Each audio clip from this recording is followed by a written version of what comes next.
Attention famille, voici une vendeuse de piments qui essayait d'arnaquer un occultiste sans savoir. Histoire vraie, l'affaire se passe en Côte d'Ivoire. Bon, déjà l'occultiste en question était âgé de 60 ans. Ce qui se passe, c'est que c'est un monsieur qui a pratiqué déjà dès sa jeunesse. Ce qui fait que dans sa sorcellerie, il a eu à accumuler tellement d'argent qu'il n'avait ni femme ni enfant. Il a seulement passé sa vie à pratiquer sa sorcellerie, en s'enjailler et basta. Là maintenant, arrivé à 60 ans, il a dit que bon, il a dit que bon, là, je vais bientôt mourir. Donc, il serait quand même temps que je me trouve quand même une femme et que je laisse au moins un enfant ici sur terre. C'est ainsi donc qu'il a commencé un peu à chercher et il est tombé sur Maëva, une vendeuse de piments de luxe. C'est-à-dire, une fille qui vendait son piment extrêmement cher et à des hommes fortunés et des sugar daddy d'une certaine classe sociale. Le type d'abord au début s'est présenté. Il gérait une relation de sugar daddy et consort. Sauf qu'à un moment donné, il a posé la condition à la fille. Il a dit franchement, moi, je suis déjà vieux. Mon âge est déjà avancé. Mon problème est que si tu es d'accord, mon problème actuellement est que je veux un enfant. Donc, si tu es d'accord, tu viens, on reste ensemble. On n'est même pas obligé de se marier si ça te dérange. On reste ensemble, tu me fais un enfant et je te mets à l'aise. Je fais tout ce que tu veux. Je te paye donc tout ce que tu veux, tu auras. Elle a dit que ok, il n'y a pas de problème. C'est ainsi donc qu'il a porté donc la jeune fille et il a mis chez elle. Ils ont donc géré la relation, ils vivaient en concubinage. Et dans cette relation-là, il lui donnait tout ce qu'elle voulait. Les voyages. Elle voyageait comme elle voulait. Elle partait en Europe. Elle retournait au pays comme si elle prenait un taxi pour partir à côté. Elle avait les voitures qu'elle voulait. Elle mangeait dans les restaurants qu'elle voulait. Et patati et patata, il la mettait à l'aise. Il ne comptait pas, il dépensait sans compter. Sauf que de son côté maintenant, la jeune fille en question, bon, c'était une vendeuse de piments de base, donc elle avait fait les calculs dans sa tête.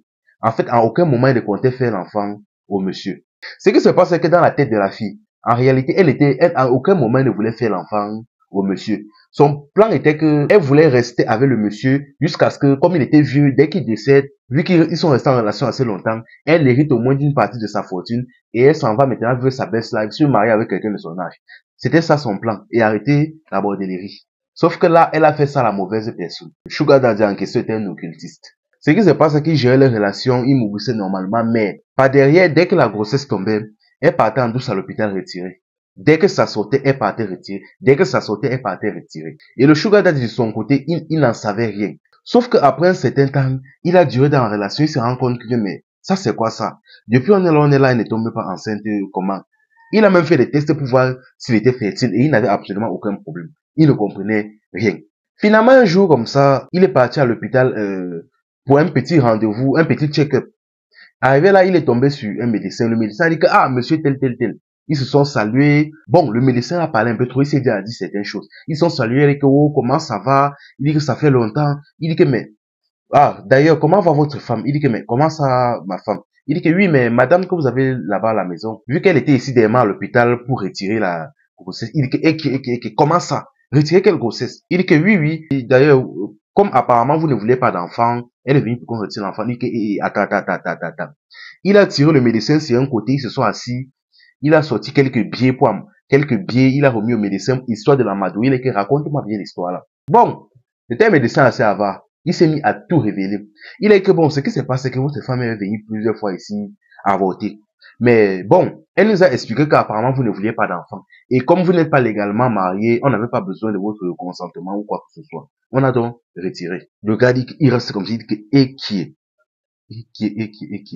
Il dit que, attends. Et ça s'est passé combien de fois? Il dit que 3 fois. Donc elle est venue 3 fois venir retirer la grossesse. Il dit oui. Il dit que ok. Quand le Sugar Daddy a compris l'affaire là au docteur, il est rapidement rentré. Il n'a rien dit à madame. Il est rentré, il a appelé madame. Il a fait comme s'il voulait passer une soirée avec elle. Il a mis du vin et, sauf qu'il a lancé quelque chose dans le vin de la dame. Dès que la dame a bu, son corps a commencé à peser, elle s'est endormie. Dès qu'elle s'est endormie, elle s'est réveillée subitement. Elle s'est rendue compte qu'elle était comme dans un endroit clos, un peu comme dans une boîte. Elle n'arrivait pas à respirer. Elle a forcé, elle n'arrivait pas à respirer. À un moment donné, elle s'est mise à taper l'endroit où elle était, les murs, taper. Et le Sugar Daddy maintenant, à l'extérieur, a dit, ouvrez le cercueil. La fille a sursauté. Ils ont ouvert. Elle s'est rendue compte qu'elle était dans un cercueil et dans un cimetière. Et là, il était déjà minuit passé. Là, maintenant, il a regardé la jeune fille, il a dit, repose en paix. Il les a demandé de refermer ça. Elle a essayé de se débattre, mais le produit qu'on avait mis dans son verre faisait encore effet. Ils ont rapidement refermé ça et ils ont enterré la jeune fille vivante. Ils sont partis. Ce qui se passe maintenant, que quelques temps après, bon, certains d'entre eux, les jeunes qui ont enterré la jeune fille en question, certains d'entre eux ont commencé à avoir les remords. Bon, la fille d'abord en question, c'était une fille qui se comportait, bien que c'était une vendeuse de piments, elle se comportait quand même bien. De temps en temps, elle gérait un peu les petits au quartier, elle les donnait un peu d'argent, elle prenait un peu soin d'eux. Ce qui fait donc que certains des jeunes qui l'ont enterré là ont commencé à avoir du remords.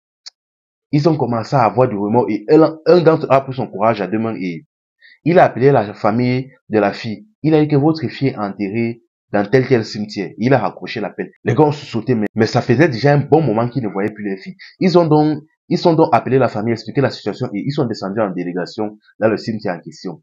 Quand ils sont descendus, ils ont commencé à faire comme s'ils voulaient creuser et certaines personnes ont vu ça et ils ont appelé la police. Quand la police est arrivée, ils ont expliqué la situation aux policiers. Mais les policiers ont dit que non, vous êtes sûrement là pour faire vos rites bizarres, votre sorcellerie que vous avez l'habitude de faire là. Et en plus, en plein jour, ça ne va pas se passer comme ça.